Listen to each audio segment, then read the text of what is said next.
This is Cynthia Seymour with Virtual Newsmakers today, and we are featuring Chris Brogan.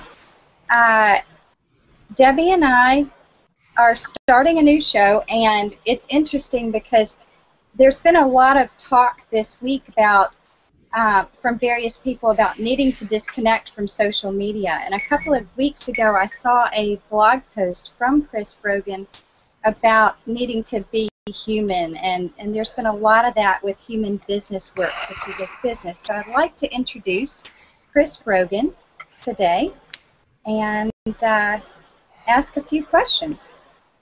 So Chris. Hi. Hi, how are you? Swell, how are you?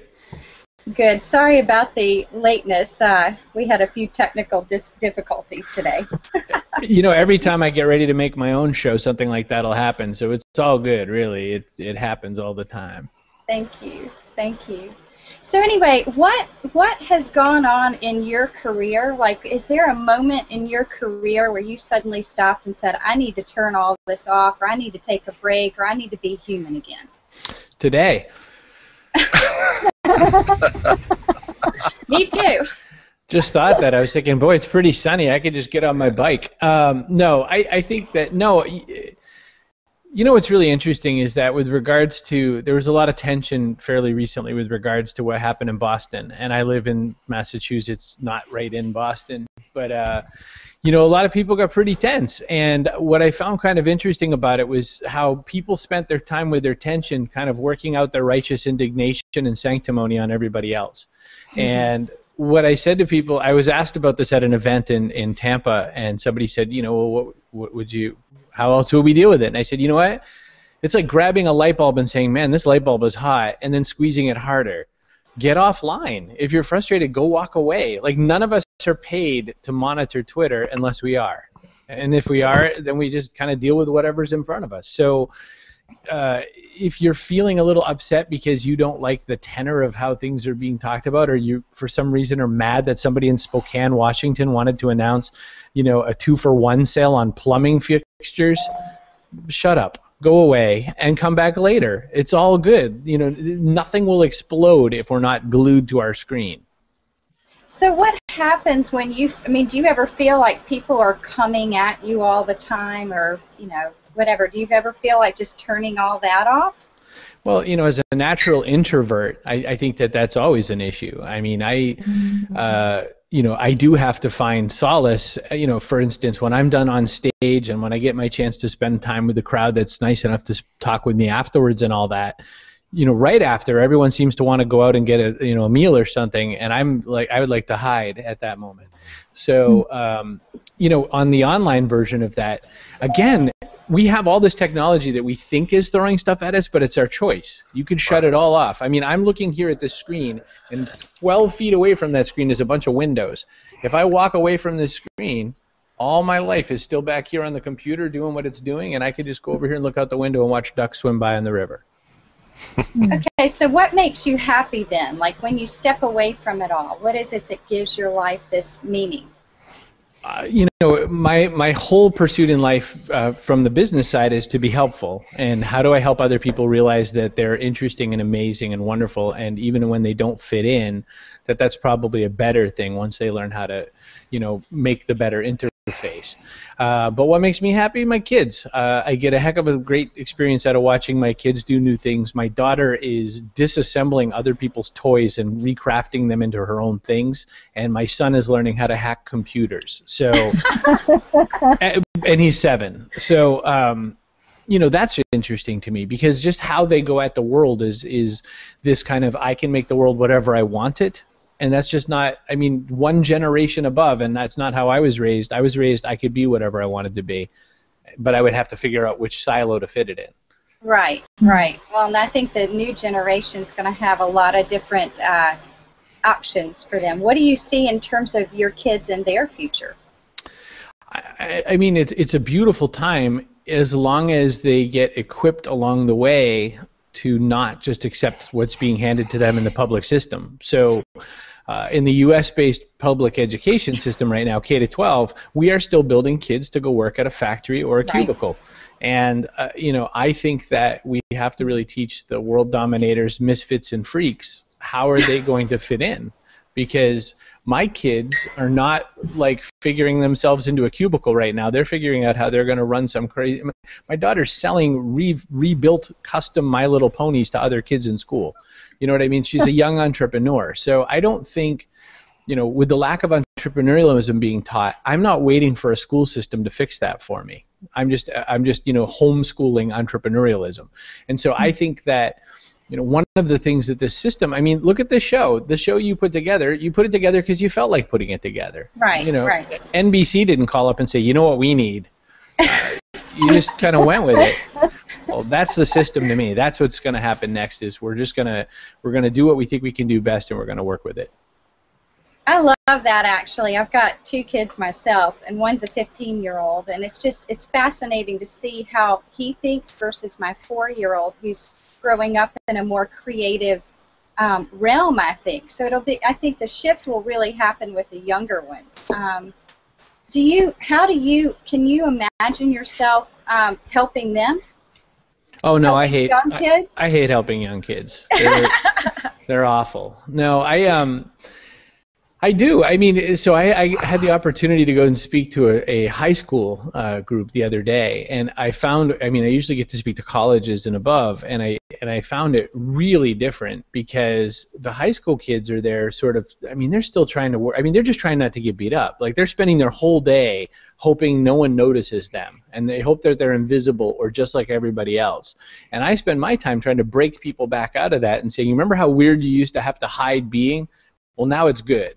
So I can't even fathom, like, to me, the sweet spot is probably your 4-year-old up until about 13 when all kids go insane. Yeah.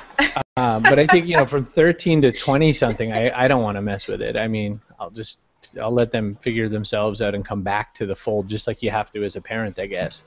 Yeah, no, I hear you. My son's heading up to MIT this summer for an entrepreneur program, so It'll be interesting to see what happens. Just in terms of passion in your life, how do you re-inject that back into your life when you feel like you're kind of getting taken away by it through technology?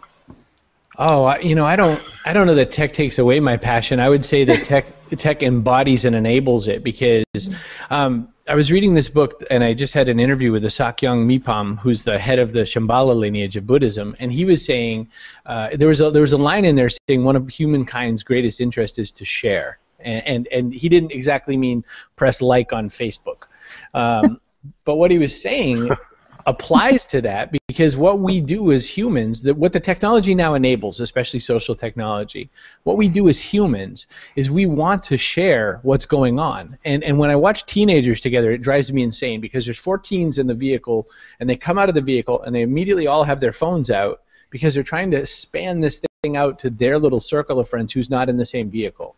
Right. And I'm mad because like every parent can't understand anyone younger than them. It's just kind of like built into the genes. But that's what they're doing. They're just trying to share out. And I think so my passions are always, I follow passions around the way cats follow butterflies. So all I do with my technology, though, is I find ways to empower that sharing out to others. And then I'm just fortunate enough to be able to usually have some lesson in mind that I can wrap around what I've learned, so that my passion then becomes weaponized in such a way that other people can do something good with it. Awesome. I love that term, passion is weaponized. That's awesome. Thank you. I'm loving your podcasts, especially Scrappy Doo this week. It really fit into what happened today. Thank you. Yeah, no, I was just kind of, I was away from all my tools, and I decided, well, why should I let that really stop me? I live in the cloud, so all my software is elsewhere, so it was fine. I just hit record, and I didn't have my awesome, expensive microphone. I just had the side of the laptop, and I just did what I did, except for me being really aware of hearing every P sound because I didn't have my little filter thing. Otherwise, it came out okay. Okay, you recently wrote a blog post, Invest in Yourself, and I'm curious, how would you recommend to people invest in themselves.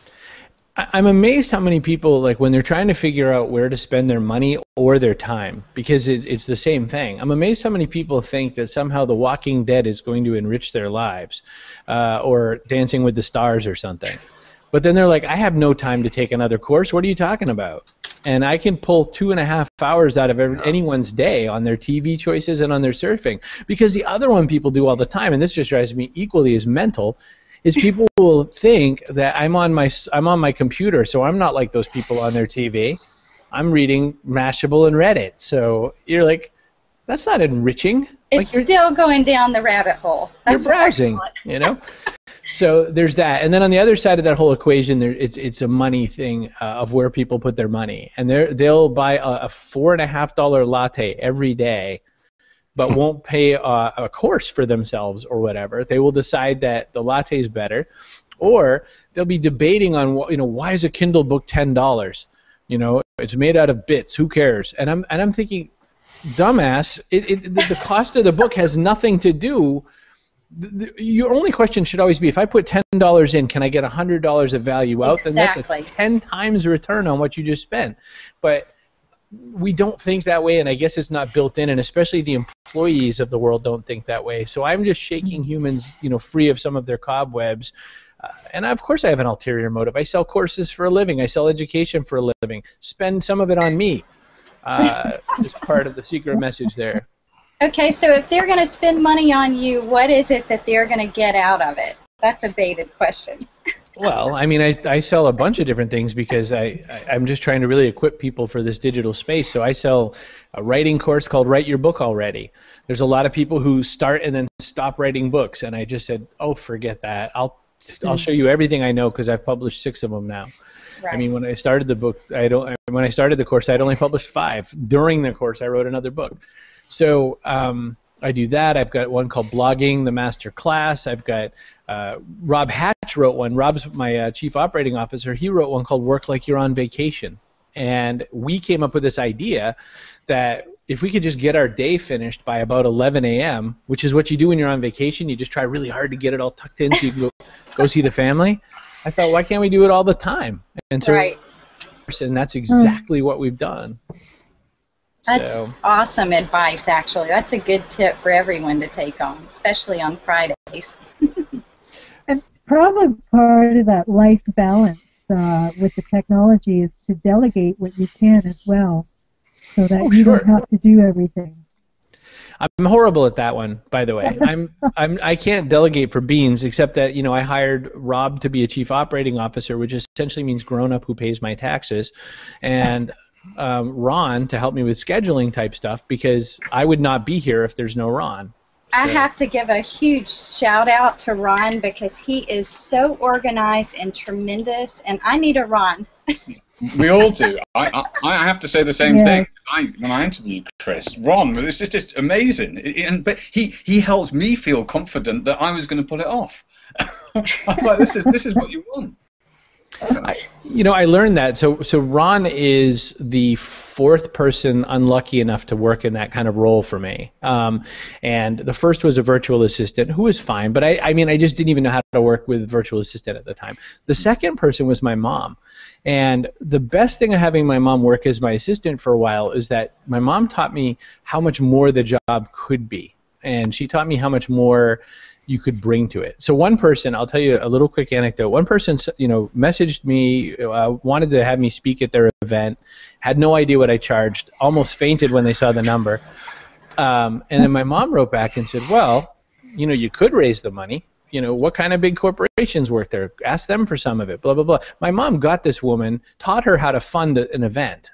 And I would have, if it would landed on my desk, I would have been like, nope, guess you can't afford me. Hey, good luck with it. And that would have been the end. But she got the whole event done. It was perfect and wonderful and great. And then there was another young lady named Anne who was similar. Anne just had this amazing personality. Ron is all that plus ridiculous amounts of detail. Ron has real live physical, I didn't even know these existed still, 3-ring binders, very thick 3-ring binders, full of paper. And he uses them every day. So he's almost like taking the analog and the digital at the same time, which is really what this show is about. How do you balance both of those things? How do you take that stuff and this stuff. I love analog. Look, this is a Mitch Jackson special here. This is a legal pad. It's interesting since Chris brought that up. I actually signed up for Chris's Brave New World. It's called Brave, and I've steered other attorneys to Chris's program. I think it's outstanding. And when you talk about balancing, online activity with your offline personal world, as Chris said, using the food analogy, it's just push-aways. You have to push yourself away from the computer. And people who relate to you and follow you and interact with you, they get it. They understand. It's okay to do that. When my trial didn't start Monday morning, I came back to the office, grabbed my wife, went out to lunch, saw a movie, and called it a day. I just needed to get away from everything. I think it's healthy to do that, and it's okay to do that. That's why I like to follow Chris. I think some of his advice is outstanding. Well, you're very kind, and of course the other question I have to ask is which movie? I don't recommend it, and it's the new Tom Cruise movie. Unfortunately, I thought it was going to be outstanding, but I walked away very disappointed. That is so funny. I saw it and I loved it, but I kind of went into it with a very different mindset, which is, first off, I just like him as an actor. Me too. He's a big bucket of crazy, but I love his acting. Yeah. But the sort of hidden message underneath it all was just basically, question everything and don't trust the system and all that. And yeah. That and a bunch of laser guns, and I was happy. Don't get me wrong, Chris, don't get me wrong. It beat spending the afternoon in the office, but I was expecting something a little bit different. But all of Tom Cruise's stuff is good. And it wasn't as good as the trial. I saw when you tweeted your disappointment about that, and I know that putting that trial off was unfortunate because work has to happen. Yeah, it does. It does for sure. Martin, did you have any questions for Chris? One thing, Chris doesn't realize this, but you kind of got me into podcasting after the last time we spoke. And it was your little 6-minute video that showed how to strip out content from a video. And I used the Hangout, and I had to put it in, and I used GarageBand. And that showed me that the more efficient I am, and the more I utilize every little bit of content, and repackage it and give it to another audience and all of that. If I do all of that, my life's easier because I don't have to keep recreating stuff. I can just repackage, repurpose, and people like it. They don't go, oh, you're just using that old Hangout that Chris did or whatever. People are going, wow, thanks, you've given us something that... It's a slightly different audience as well because like the MP3 audience sitting in the car listening to it isn't sitting in the computer. And so that's really useful for me, and the efficiency that you have on your process. And that's a big thing. That's probably my comment is more of that, please, Chris. Tell us how you do those things on your desktop, because it's made a difference. I've applied that to how I'm doing my video editing generally. Of have your 4 different folders and your final ones over here, and it's just organized. And that's a lot of it for me is be organized when you're doing this. I'm laughing so much, Martin, because no one has ever accused me of being either efficient or organized ever. It is an absolutely baseless accusation, and I may have to have my legal counsel, who's also on this call, take you on. But thank you, because I will admit that it's really funny. There's so many times where I will sort of show this tidbit of sort of behind the scenes and not realize that everyone else doesn't do that. Yeah. I'm forever thinking everyone does it the same way as me, which is called the marketer's curse. That's why I thought, why didn't people buy this? Clearly, I marketed it appropriately to myself. Yeah. Same thing. So I'm glad. Thank you, and I'm thrilled that you're able to, make some good biscuits out of my bad dough. Debbie, any thoughts?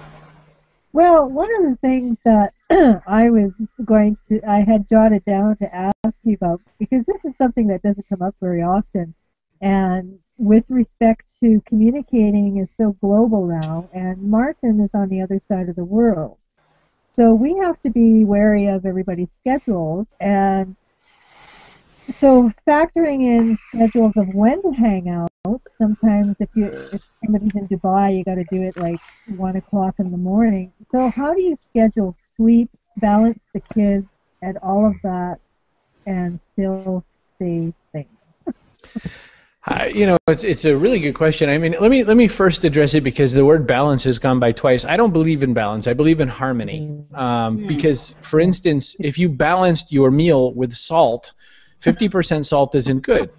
I've tried, and it's not good.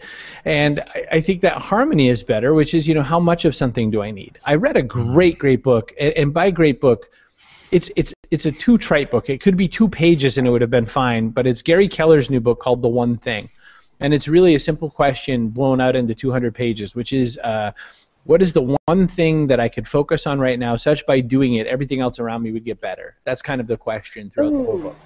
That's great. It's better than the Pareto principle because it's not even 80-20. It's just do one thing better, damn it. And so when it comes to things like when is the right time to schedule a hangout, I don't do very many live things anymore. And that's because, if I make it on demand, then when it's your right time is the very best time.